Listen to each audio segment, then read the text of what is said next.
Welcome to another mini Hot Seat Podcast episode. Today we're going to be playing some more Keep, Trade, Cut. Line them up, we'll knock them. Yes, Anthony. sir. You already know. Sir. You already know. Episode 2. Let's do it. Little swagoo. Cooked up a little list, too. We got 3 interesting topics over here. 3 inches? Yes, sir. You said 3 inches? That's what you said. No, I said 3 interesting. 3 interesting topic lists over here. So I guess we can go ahead and go straight to it. But first off, we got some running backs. We got Zamir White, Devin Singletary, and Zach Moss. Mouse the boss. So I mean, some pretty interesting guys. A lot of good potential, good upside coming up over here. And I guess I'll start. Go ahead. You know, obviously, when I look at this list, you know, I'm a really big Zach Moss lover, so I'm gonna go ahead and keep Zach Moss. I'm a strong believer, especially last season. He's proved so much on what he could do by himself, and I think he's gonna continue to produce that. And I really think, honestly, he can really fit into that top 10, 15 running back fantasy ranking. Okay, fantasy. Okay. Yeah. So, I mean, you know, it's, you know, in the draft, I'm probably going to draft him pretty high, honestly. I'm just spoiling that right now. But I'm going to snipe him. Hey, but that's just my guy. So here I'm going to trade Zamir White.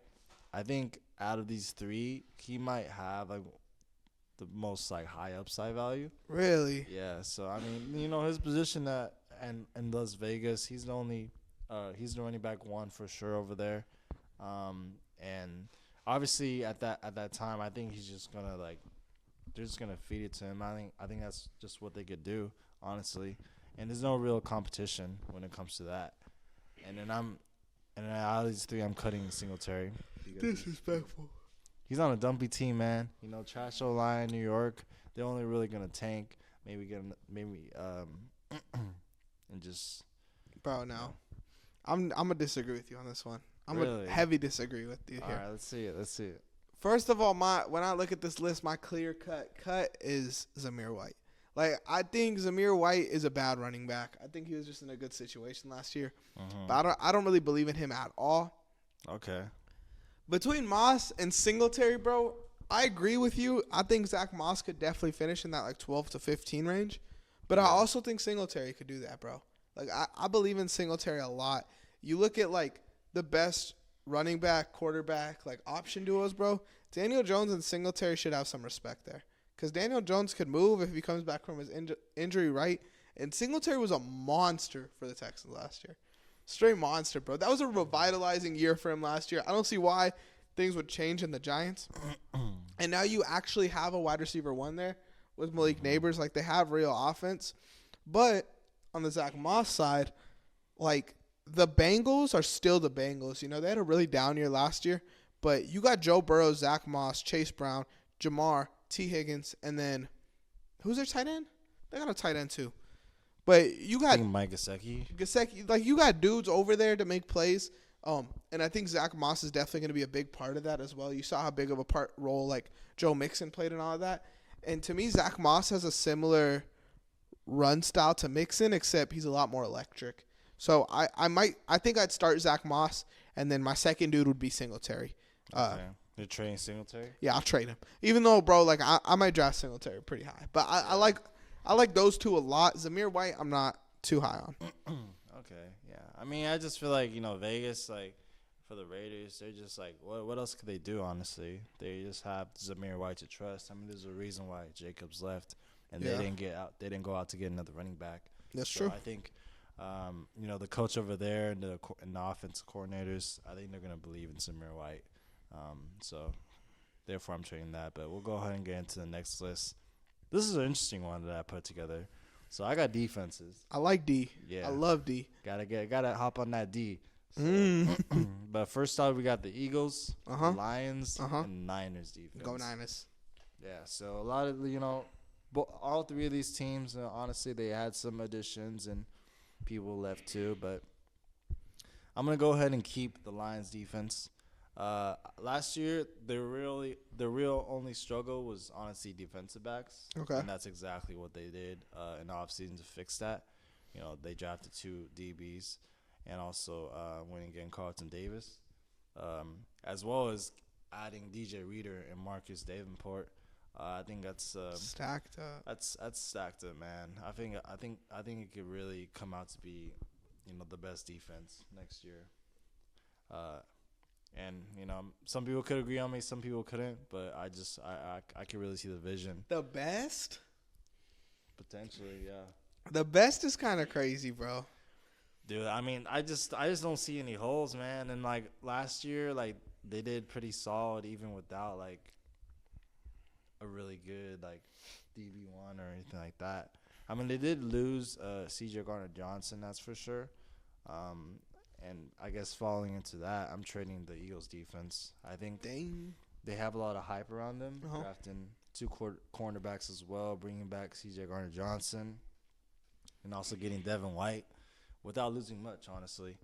And I think a lot of people are going to want to draft him in the fantasy, so I feel like there's a lot of high value over there, so I'm gonna trade that. I like how they got younger, too.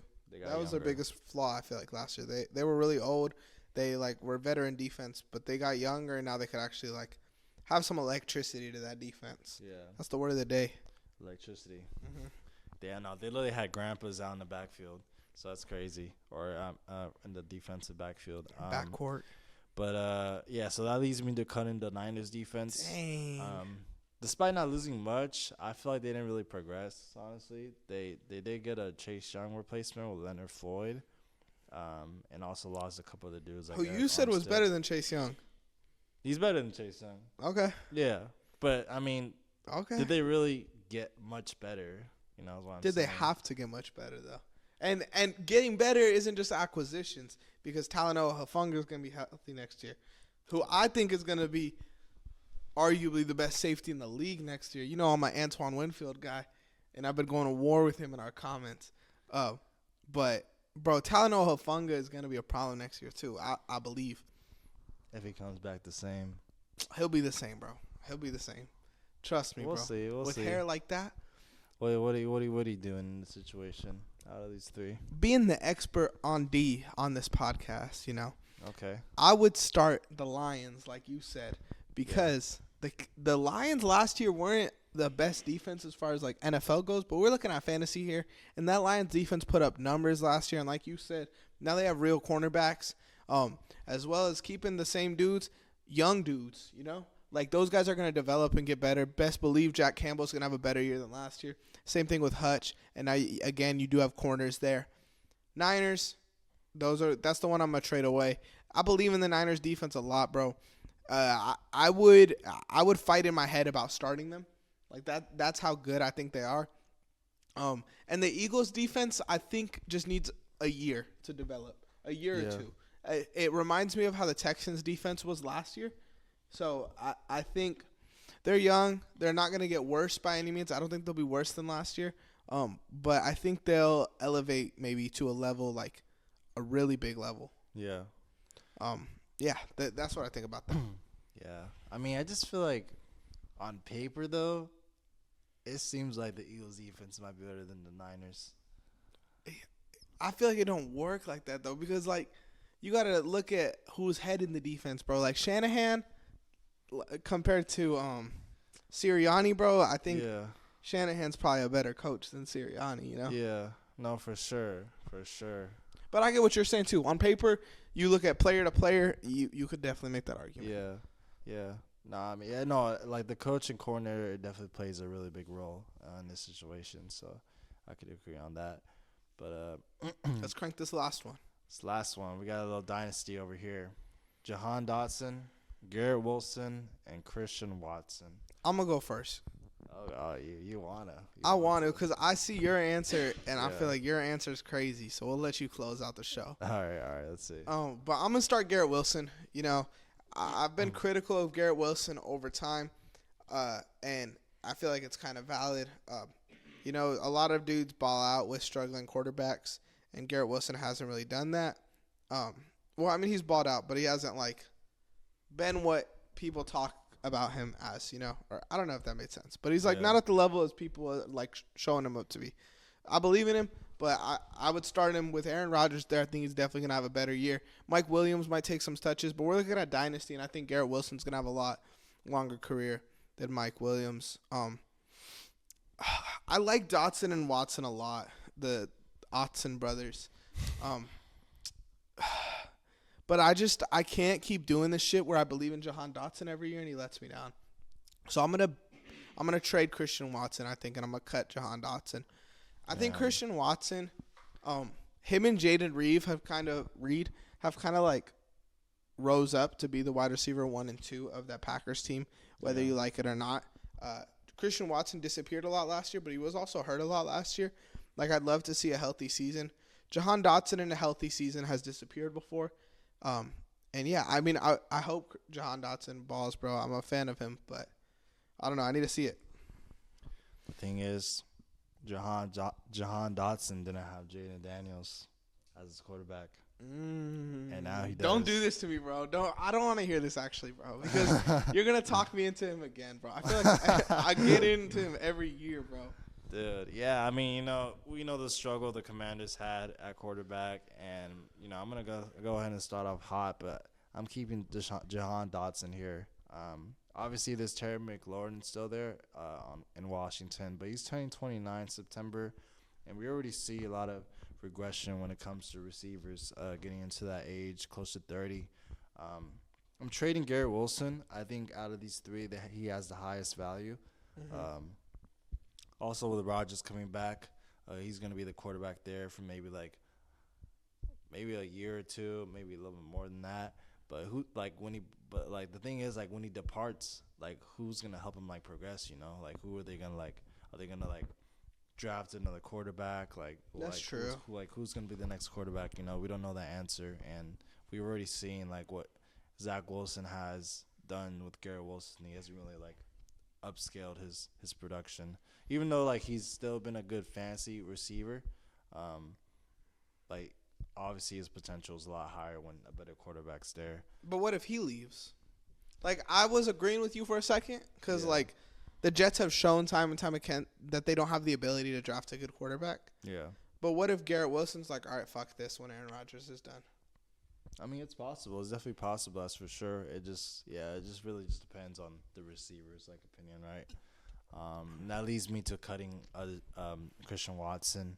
There's so much competition around him. But there's also, like you said, there's a possibility of him leaving as well. But, if he stays in Green Bay, you got over five solid receivers over there. Yeah. I think it's just going to be hard for him to keep up with those other guys. So true. And if you guys want more keep, trade, cut videos like this, stick around. Watch our previous ones. We got 3 out total right now. We got 2 more coming up. Make sure you guys like, subscribe, follow, hit the bell, but most importantly, run the play, baby.